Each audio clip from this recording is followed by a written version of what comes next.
Hey y'all, welcome to First Comes Love, Then Comes Marriage podcast. My name is Lindsey Jackson. And I am Aaron Jackson. Okay, last 2 episodes of the season. Mhm.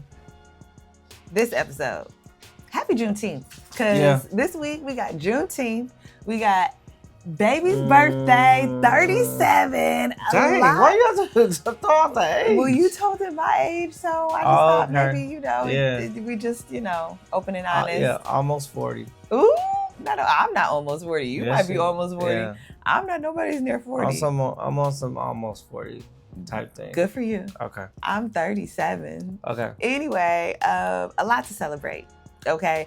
But this episode, we have a really fun cliche. I think it's fun. Okay. Fool me once, shame on you. Fool me twice, shame on me. Mm-hmm. Okay. Yeah. I've heard this specifically in the Black community, so happy Juneteenth, a lot. When I hear this saying, I actually think of Waiting to Exhale.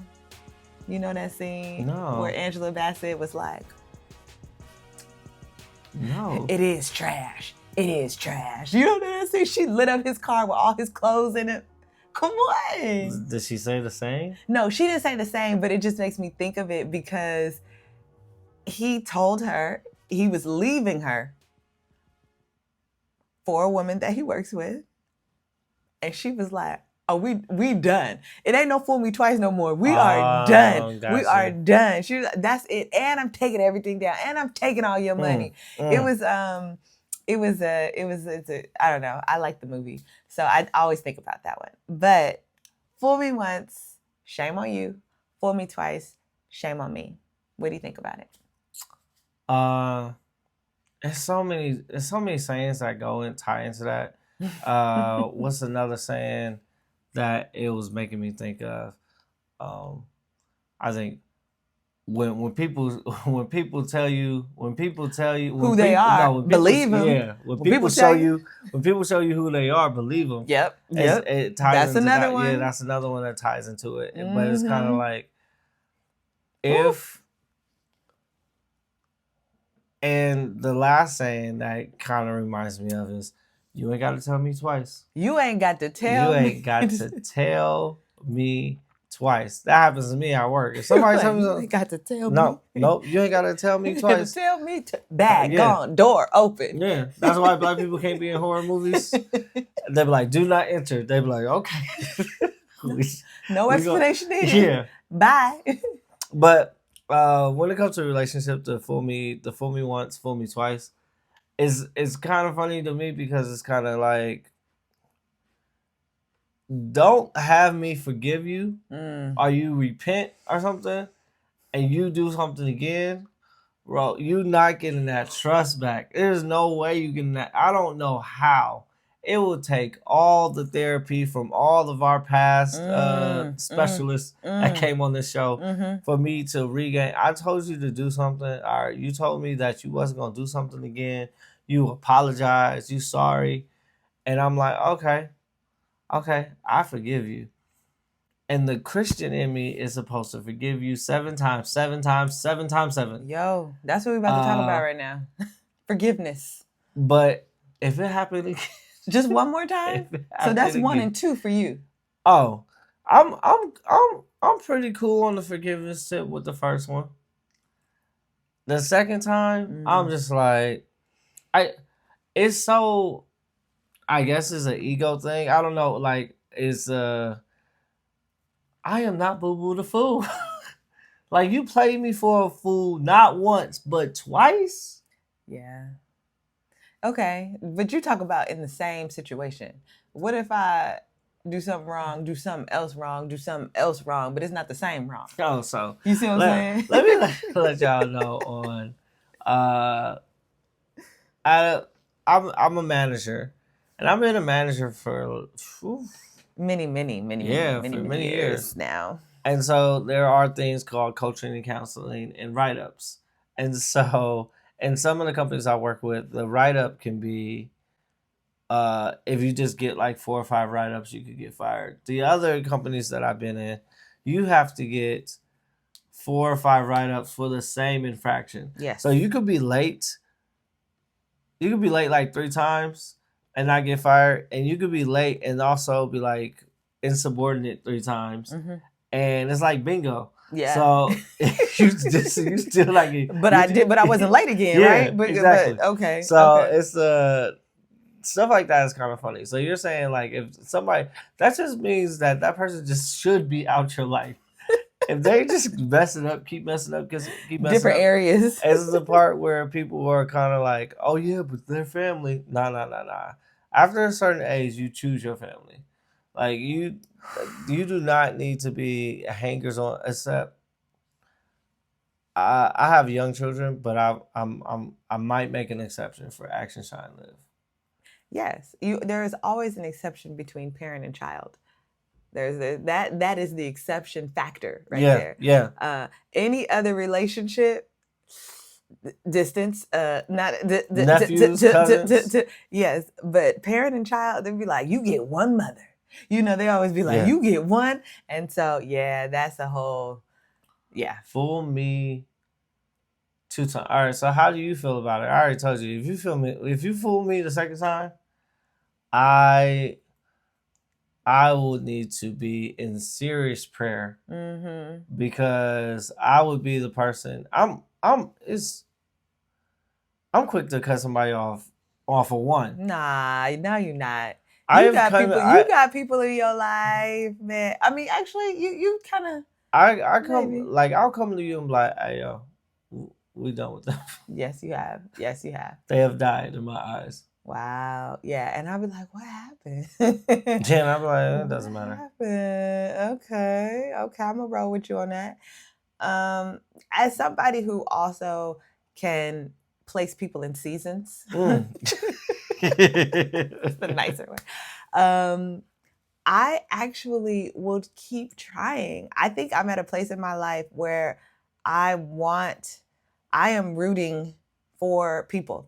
I am rooting for you to stay in my life. I am trying to keep the connection because, especially for these past 7 years, I have been in extreme levels and different places within our family that I am trying to keep the connections that are outside of our immediate family strong because I need connection. I need connection. I'm trying to hold on to it. So as far as like that, fool me once and fool me, I'll be like, I'll be trying to give you another chance. I'll be reaching. I'm doing everything I can.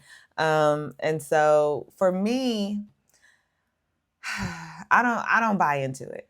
It's gonna go into the forgiveness factor. I think that this saying is more so very quick to release, quick to judge, and I'm not about that. Really? I'm not about that because literally you would have people holding tried and true to this, okay, well, they did something wrong. And if they do it, like you said, one more time, then shame on me. And now they're out of here. I mean, people, that could be, and also, what is the gravity of the situation? If that person is late to meet you for lunch once, and then they're late again to meet you twice, well, I got 3 kids. You know what I mean? Or whatever, you know what I mean? Like, it could be something. Okay, but it's kind of like, my thing is, I just won't invite you to lunch no more. Or I would change it up. I would change it up where I'm like, we're coming to your house to have lunch. It's like there's different ways to do it. It doesn't always have to for every situation. It doesn't have to be a cutoff, but maybe it's just an understanding. So maybe it's not you fooling me anymore. Maybe the lunch is at 3, and I know that you're constantly tardy. So I'm just gonna say she's gonna get there at 3:15. I'm not being a fool. I'm not changing it. I don't have to hold you to this judgmental high standard. I could just be like, no worries. Yeah. And I'm not fooled anymore. Yeah, maybe in that case. But that's why it's shame on you the second time. Because, like, you didn't learn. It's like you... Off of one instance, I got to learn that you're going to be late off of one instance. This is what I learned as an adult. The saying used to be... There used to be a saying that said, forgive and forget. And then as I got older, it was forgive but don't forget. Yes. And that's what this saying, fool me once, shame on you, fool me twice, shame on me, because it means you didn't learn. I mean, I didn't learn from you. We done tied in 4 different sayings. I'm just saying. One saying. Because it means that I did not You didn't learn from. What if it was okay? Yes. You know what? You Case in learn, point, yeah. baby, with our babysitters. Most of the time, the babysitters that we interview for, even if they don't know where they're going, every babysitter that has showed up late for the first time that they have come here, they have been tardy people. Yeah. Because they just don't know how to get places on time, early and on time. I'm gonna give you 2 times. Can I give you 2 times before I hold you to the standard of this is you? No. Because the one time could be a fluke. No, it can't. Man, no, oh man, man, oh man. Okay. Well, we're gonna get into it. Should we get into the languages and the apologies? Because I really think this is all tying in. Yeah, let's do it. Okay. So. Oh wait, should I do it? Am I wrong? Do the am I wrong? Do the am I wrong? We're gonna do it in the second half.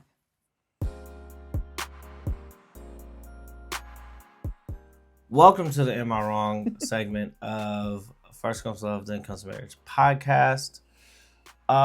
This is a part of the show where I give you an instance. You let me know if Lindsey is wrong or if I am wrong. Now,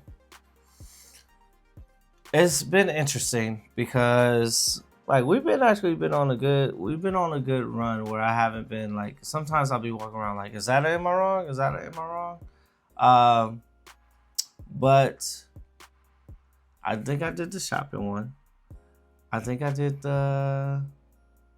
you already went to the movies. Oh, okay. So Father's Day has passed.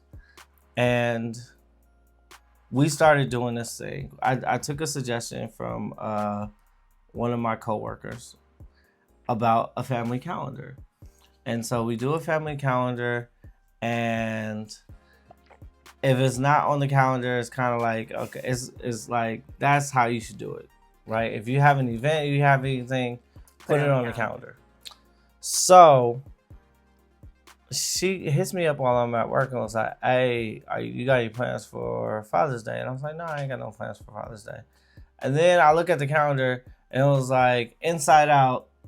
We're going to see Inside Out 2 on Sunday. Blah, blah, blah, blah, blah. And my thing is, I love my wife. I love that she plans. And I enjoy time with family. Father's Day is my day. When you put something on the calendar that involves me, that I have to do because it's on the calendar, that we made a rule, like if it's on the calendar, it's a legit thing. What if I didn't want to do that? What if I didn't want to do that? Yeah. So am I wrong for just, lovely time at the movies with my sons and my daughter and my wife. But it was also Father's Day. So I could have been sleeping, or I could have been making sure that they went to church and also sleeping, or anything. Because sometimes I feel like, okay, yeah, when I got free time, I like that my free time is free. Mm-hmm. But Lindsey's a busybody. Since this calendar has started, every day there's something new. Man, I wish I had my phone. Oh, I do, but I'm not even gonna look at it. So, is it my turn? Yes, ma'am. Okay, y'all. I thought the calendar was a great idea. So kudos to him, because he had said it probably at least once, maybe twice before we actually started implementing it. I would handwrite our calendars, and then he would ask me what it was. And since they're now on our phone, yeah, absolutely. But I kind of take our experiences where, if you don't know, May, Mother's Day and my birthday, June, Father's Day and his birthday. So what did we do in May for Mother's Day and my birthday? We went to a spa, right? No. For my birthday, yes. But for Mother's Day, I'm just saying, for Mother's Day, you retired from life. I know. Okay. So this is a bit, okay. Okay. All I'm saying is that what has happened for the past couple of years is because we have children is that if you want to do something, if you want to plan it, say what you want to do, plan it, we do it, we get it done. If nothing has been said and nothing has been planned, then it's up to the other person to do it. So he didn't plan anything, so I gotta plan something. If he wanna do nothing, he gotta come with the plan of, hey, I wanna do nothing. That in and of itself is a plan. Otherwise, I'm gonna celebrate the wonderful husband and father that he is, which then of course is to take him into the movies, which is something that he loves to do. I know my man. So, No, but a Pixar wrong? movie with the kids, I could. We do that every year. That's also, for the past 3 years, we have gone to see the Buzz Lightyear, Elemental, Elemental, and now this. I feel like I'm skipping one. No, Mario. Didn't we see Mario, Super Mario Brothers for one of these trips as well? We go to the same movie theater and we watch a movie for Father's Day. It's almost a tradition now. And if you know me, you know how much I love traditions. She just make up a tradition. But you could let her know that, you know, like, don't OD on the calendar. It's okay. Okay. All right. You can hit us up on YouTube at First Comes Love. You can DM us, TikTok or Instagram at First Comes Love TCM, or email us, let's talk at firstcomeslove.thenComesMarriage.com. Welcome back. We are still talking about fool me once, shame on you, fool me twice, shame on me. And so this is where it all ties in. Our son's godmother suggested that we take this quiz, and it stems from knowing your love language and knowing your apology language, which I think... I never heard of this. I never heard of it either. So we're going to do this with you right now. Now, for those of you who don't know love languages, let's do a quick recap, because there are 5 love languages. Mm-hmm. My love language is time together. Your love language, is it still acts of service? No, I think it's words of affirmation, actually. You are a go, baby, go. I do that. So it is words. Don't say that you do that. I do that. I'll be like, go, baby, go. Okay. Words of affirmation. Words of affirmation. That's number 2. And then you already said acts of service. So that's 3. Okay. Then we have physical touch. Mm-hmm. And then we have receiving gifts. Receiving gifts. I am not physical touch. Our son action is physical touch. He just be like, foot on your foot. Yeah. Or just like, daddy. Yeah, I know. Yeah. So, receiving gifts. Mm-hmm. And so what we've learned is like, you have a top one. Obviously, all of them are, you know, ways to show love. But maybe your top one is how you really show or like to give love. And so it's loving someone in their love language.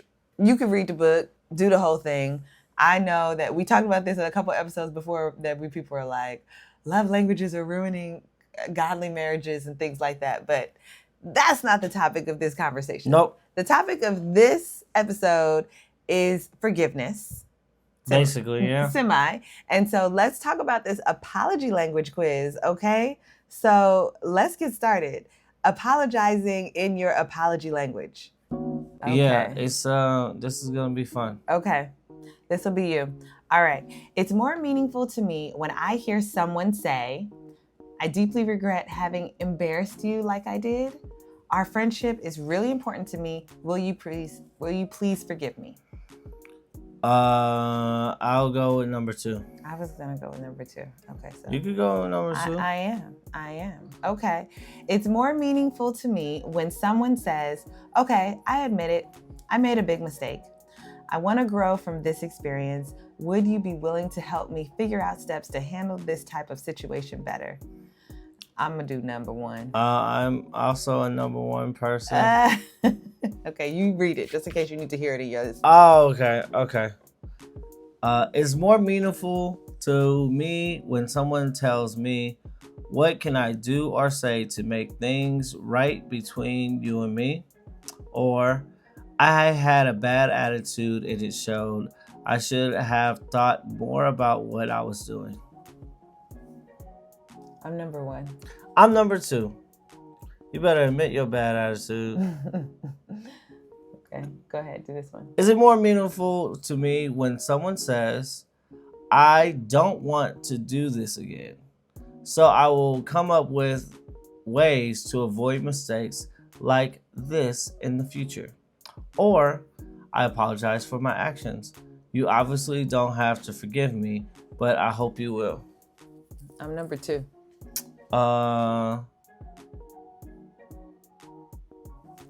I'm only number 2 because it has actions name in it.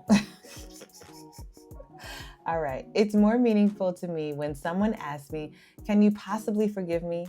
Or what can I do to mend our relationship? I don't like either of those. But I'm going number 2. Is it possible? Like, yeah. Forgive me. Like, I can do all things. Is it possible? It's more meaningful to me when I hear someone say, I totally messed up. I can make excuses, but really, I have no good excuse for my actions. Or, you have every right to hold this against me, but will you please consider forgiving me? You're 1? Yeah. I'm 2. Okay. That one was horrible. I totally messed up. I mean, some of the language is clearly, obviously, for not Juneteenth. a non-Black person, but I'm filtering out some of the words. All right. It's more meaningful to me when someone asks, I'd like to make things better between us. What can I do to make things right? Or, you don't have to answer immediately, but will you consider forgiving me for making this mistake? It's more meaningful. What's more meaningful? Now I'm getting to the point where I'm like, okay, what would be more meaningful? Which one would you prefer to hear? I'd like to make things better between us. What can I do to make things right? Or, you don't have to answer immediately, but will you consider forgiving me for making this mistake? I'll go with 1. Yeah, me too. Which one you doing? I did 1 too. Okay. You go ahead. You can read this one. It's more meaningful for. I'm not even gonna go for it's more meaningful for me because we know what it's saying. So which one would you rather hear? It keeps saying it's more meaningful to me when I hear these words from someone. Okay, so that's the beginning. I want to ask you to forgive me. It deeply pains me to see you hurting like this. Cool.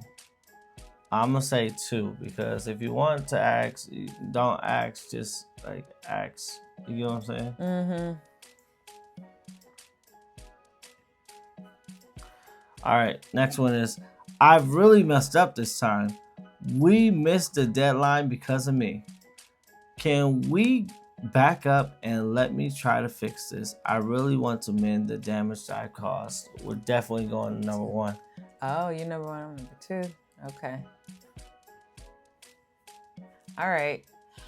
I'm upset with myself over how I handled our disagreement. I cringe when I recall the way I acted.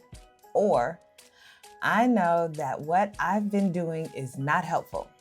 What would you like to see me change that would make this better for you? 1 for me. Yeah. It's a 1 for me. I know that what I did was wrong. Or, I'm sorry, I feel terrible that I let you down. Number 2. Ooh. What are you? I'm number 2. You gotta say I'm sorry.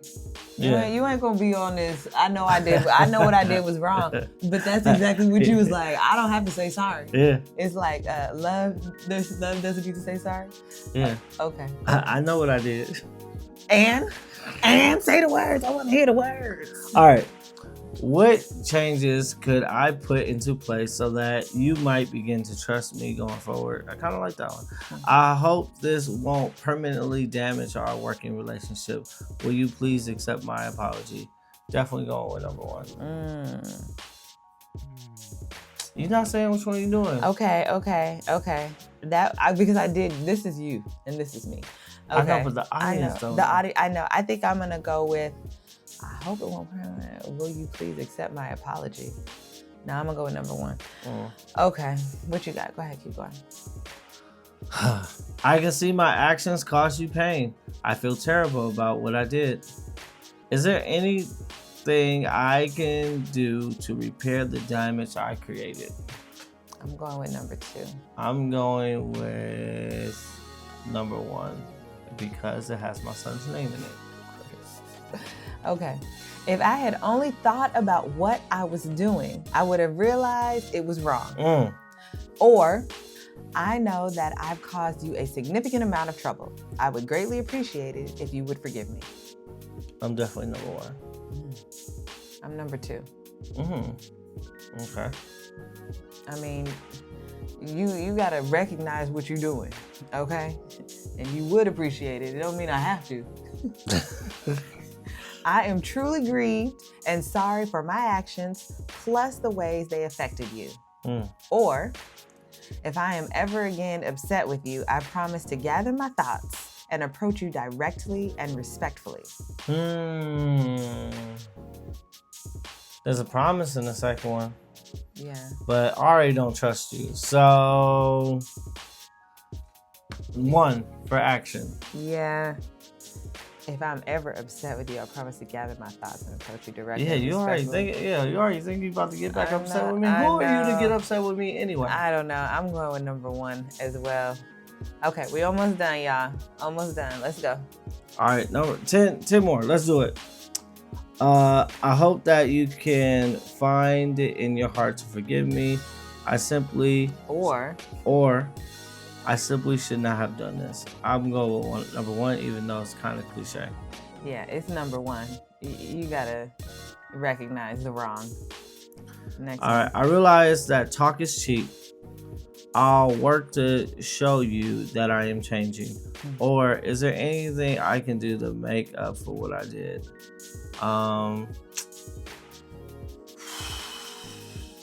Go first. I'm going for number 2.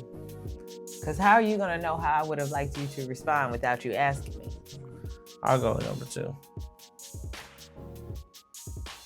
Okay. I really am embarrassed about my behavior, and I'm so sorry. Or, no ifs, ands, or buts. I admit that I was wrong. Number 1. Yeah, come on now. I admit it. I did it. I apologize. Will you please forgive me? Or, going forward, I will manage my time and prioritize my schedule so that I won't have the same difficulties. Number 1. Number 2 for me. Yeah, it's simple. Will you forgive me?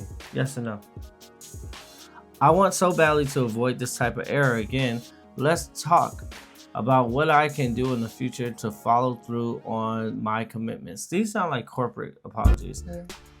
I don't feel right just saying my bad. I want to make it up to you for what I've done. What would you consider appropriate? Yeah, these are corporate. Okay. I would go number 1. I would like to hear that corporately. Let's talk about what I can do in the future. Yeah, I'm gonna go with number 1 just because I don't understand that my bad. Yeah, you can't say my bad. Okay, I know that my actions were totally unacceptable. I own that. Or, it stresses me out to know that you have had to stand there waiting on me. I regret the frustration and worry that I caused you.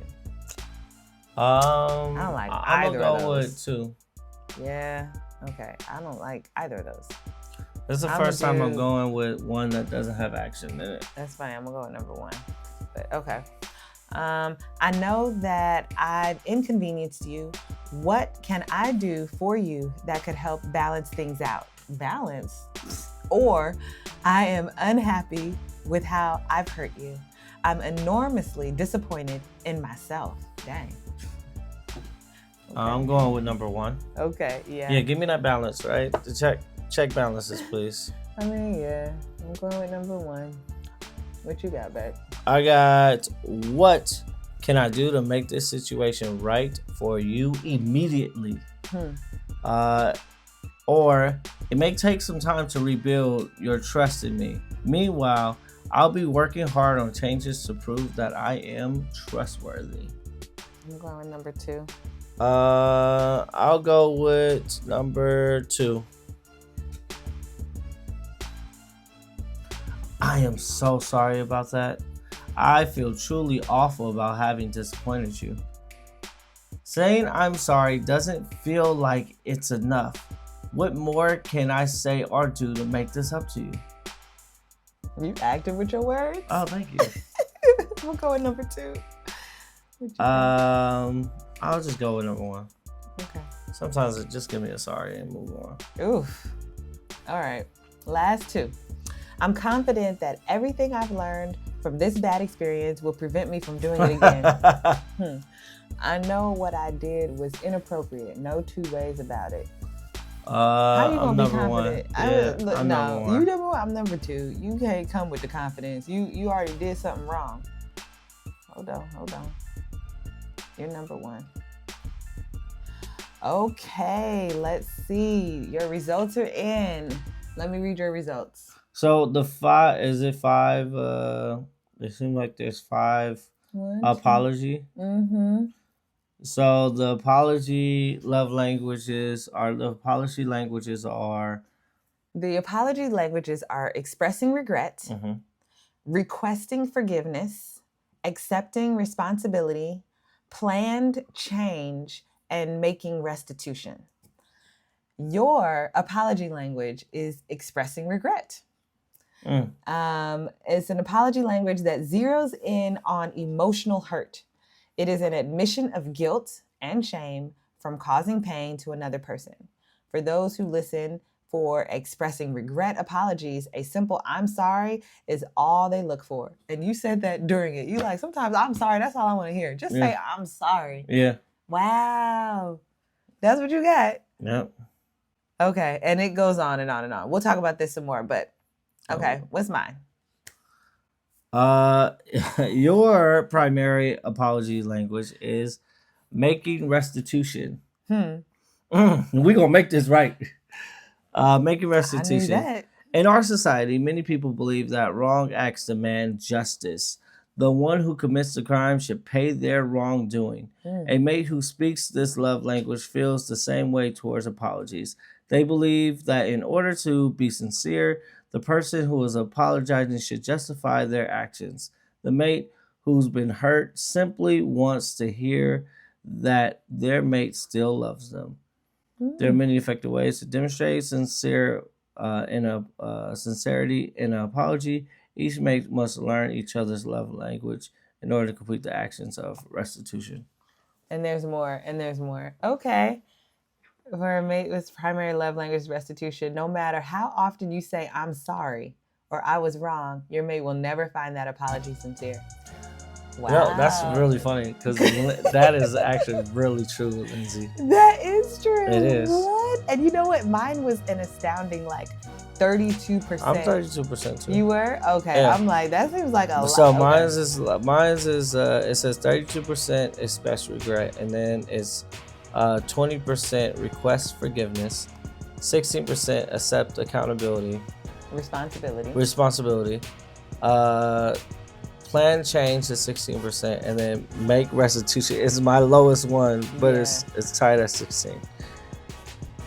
And what's yours? What was yours? Express regret? Yeah, so that's your second one. Okay. Anyway, okay, this was really good. This was our first time. Mm-hmm. And, we do apologize to each other. And I am realizing that I probably don't apologize in your apology language. You probably apologize. You tried to make restitution. I do. I make it right. I apologize in my language. Yes. And you hate that. I'm like, and I know that you hate that. Wow. That's so funny. I like this. I like this a lot. Now we know. Now we definitely know. Because apology language. Sometimes all you want to hear is "I'm sorry." And in our later marriage, I have gotten better at that. But in the beginning of our marriage, I've never said "I'm sorry." Teeth. It would take me days. Yeah. Yeah. And I'm like, you're wrong. Just say you're sorry and we just move on. I can't. I'll just do better next time, but I can't say "I'm sorry." See? And now... And I am quick to give Lindsay I'm sorry. If I feel like she's upset and I feel like, I could have did better, I'll give her I'm sorry, but she don't really want that. It means nothing to me. Yeah, she was like, how do you make this better? Make it better. Now. That's fun. Yo, okay. So y'all, fool me once, shame on me. Fool me twice, shame on you.